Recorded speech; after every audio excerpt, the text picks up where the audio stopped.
débat BBC Afrique. Place maintenant à notre troisième sujet, cette semaine consacrée au Vodou Days au Bénin. Le président Patrice Talon et son gouvernement ont initié justement depuis 2024 ces Vodou Days pour amener le monde entier à venir au Bénin, se faire une idée vraie de ce qu'est le vaudou, des rites et cultes qui l'accompagnent. Mais au-delà d'une invite à une prise de conscience culturelle, c'est aussi la promotion de l'art, de la culture et du tourisme qu'il s'agit. Et c'est cet aspect de la chose que nous allons aborder dans ce débat. Edouard, c'est vous qui nous éclairez. Quelle est pour commencer la particularité de cette édition, au-delà, je le disais, de l'affirmation d'une religion traditionnelle et ancienne? Alors, la particularité de cette édition, c'est déjà sur la forme. C'est la première édition. Cela pourrait vous étonner. Les deux premières qui ont été effectuées étaient des éditions test, c'est-à-dire pour tester l'initiative. Donc, on avait eu l'édition 0 et en 2025, l'édition double 0. C'était pour tester l'initiative et qui a porté des fruits. Et aujourd'hui, nous sommes à la première édition. Et ce que nous remarquons beaucoup plus, c'est des infrastructures en place, notamment les routes, qui facilitent la fluidité de la circulation désormais. Nous avons également des infrastructures mémorielles, comme la porte du non-retour qui a été totalement aménagée. Et également le bateau négrier. On a plusieurs infrastructures qui permettent aux touristes, aux visiteurs et autres, une fois sur le terrain, de se plonger dans la mémoire du Bénin, dans la mémoire du vaudou et aussi dans la mémoire de ce que nous avons tous décrié, qui est la traite négrière. Alors, c'est le monde entier, vous le dites vous-même, qui a fait le déplacement de Cotonou, de Ouidah et des autres villes du Bénin où le vaudou est connu. Quelles sont déjà, au-delà des routes qui ont été construites et autres, quelles sont les retombées déjà palpables après ces jours de festivités? Oui, les retombées, je fais rapidement allusion à l'année dernière où nous avons noté plus de 1 700 000 personnes qui étaient sur les places et qui ont participé au Vodou Days. Et cette année également, on a déjà cet engouement-là autour des places qui sont animées. On a plusieurs places. Cette fois-ci, il y a 2 autres places ajoutées, je dis 2 autres places notamment, qui sont ajoutées à des places que nous avions déjà réaménagées, c'est des places Vodou, qui étaient aménagées par le gouvernement et qui accueillent les festivités, les prestations, que ce soit des Vaudoucis et aussi des Égidous. On a notamment la place Nessoukoué qui est une nouvelle place mise en place. Il y a aussi une place aujourd'hui que nous avons appelée, qui est le couvent Sabata, qui est là à Ouidah et qui sont tous animés. Alors, quelle est l'ambiance? Vous avez parlé des milliers, de centaines de milliers de personnes qui ont fait le déplacement. Quelle est l'ambiance dans les bars, dans les rues de Cotonou? Avez-vous senti ce changement de couleur pendant ces quelques jours de festivités? Nous avons l'engouement général ici à Ouidah, notamment au niveau des points de vente des articles. Je peux vous dire que Ouidah est totalement transformé aujourd'hui en un marché de l'art, pas des initiatives spontanées, des initiatives individuelles donc, et qui permettent à ces personnes de se faire de l'argent, de proposer de belles choses aux touristes. Nous avons un exemple que je vous donne rapidement. Quelqu'un qui vend les noix de coco et qui nous a avoué que l'année dernière, par exemple, il a fait jusqu'à 500 000 francs de recettes sur le terrain.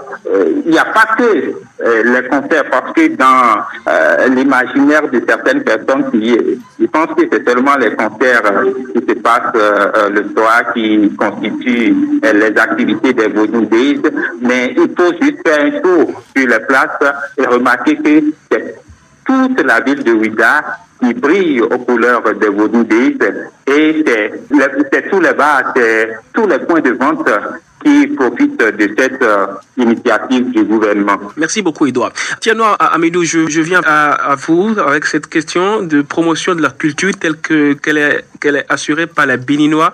Est-ce que vous pensez que cela peut redonner de l'entrain à la valorisation de la culture africaine sur le long terme? Moi, je suis très content pour ça. Je pense que c'est une réincarnation qu'il faudrait d'abord faire. Je pense que les autres pays africains devraient s'en inspirer. Voilà, parce que nous avons aussi du côté du Congo, le Djembé et tant d'autres là, il y en a plein. Mais ce qui m'a surtout plu, c'est que le président ne s'est pas intéressé au vaudou pour que le vaudou devienne une religion béninoise, mais justement dans un cadre de révalorisation ancestrale de la culture béninoise, africaine en général pour le dire. Moi, je pense que c'est quelque chose qu'il faut vraiment saluer.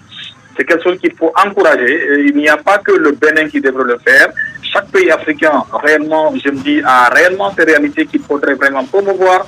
Et puis, je pense que le monde africain devrait quitter ce complexe qui nous pousse tout le temps à continuer à faire la promotion des cultures étrangères pendant que nous avons nos propres valeurs, nos propres cultures. D'ailleurs, un autre élément qui va beaucoup plus contribuer non seulement à l'épanouissement du Bénin, mais aussi à fructifier même l'économie du Bénin à travers le tourisme. Moi, je pense que c'est intéressant. Ça devait inspirer tous les pays africains parce que l'ensemble des pays africains possèdent ces différentes valeurs ancestrales que nous avons aujourd'hui abandonnées. C'est ça. Nous, ici en Guinée, on en a plein. Et nous avons, peut-être que vous avez remarqué depuis l'arrivée du CNRD en Guinée, vous avez remarqué aujourd'hui le masque Ndimba qui représente totalement le pays sur le plan national et international. C'est une culture baga, c'est un masque de fertilité et d'abondance. Et il y en a plein comme ça avec notre communauté en Guinée. Je pense que le vaudou étant ce point fort de la culture béninoise devrait être beaucoup plus révalorisé afin qu'il y ait une réincarnation réelle qui inspire l'ensemble des États africains. Docteur Yaliki, quel est votre mot sur cette promotion de la culture béninoise? Tout comme mes prédécesseurs, je ne peux que saluer une telle initiative, la promotion de la culture vaudou au Bénin, peut être analysée comme une véritable affirmation de la culture africaine, à la fois, je ne sais pas, sur le plan symbolique, politique, identitaire, même si cette dynamique n'est pas exemple de débat. Donc ici, c'est une manière de valoriser d'une manière officielle ce vaudou-là, qui est propre au Bénin, et cela participe à la réhabilitation d'un patrimoine culturel africain. Vous savez que le Bénin, comme la RCA ou bien la Côte d'Ivoire, les pays colonisés, on nous a montré que nos cultures ne sont pas bonnes, alors que nos cultures devraient être vraiment un patrimoine, devraient être une richesse.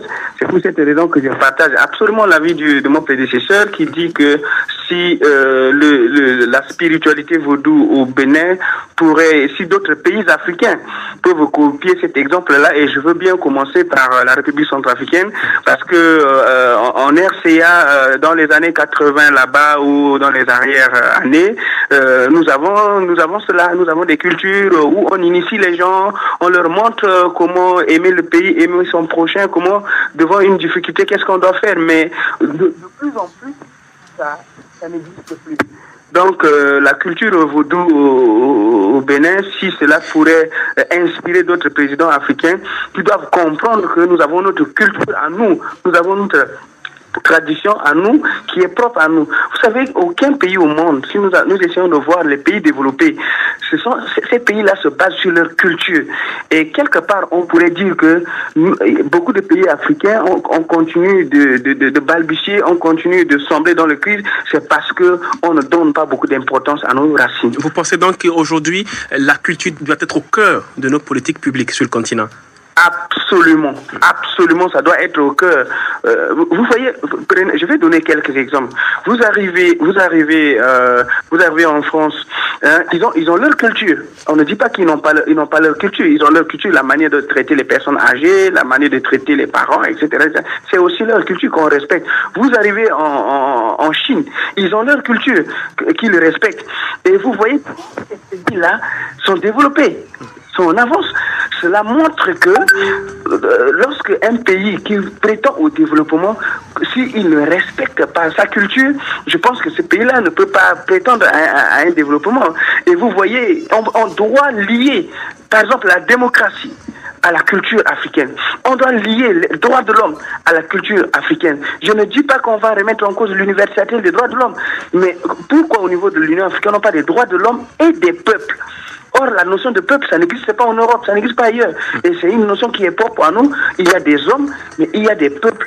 Et tant qu'on ne lie pas toutes les initiatives de paix, de réconciliation, de développement, si on ne lie pas à la culture africaine, je pense que j'ai peur qu'on continue de témérer, de sombrer dans ce que nous vivons aujourd'hui. Et on espère ne pas en arriver là. En tout cas, c'est sur ces mots qu'on va devoir refermer ce numéro du débat. Merci à notre grand témoin, Dr Arnaud Yaliki, enseignant-chercheur à l'université de Bangui en Centrafrique.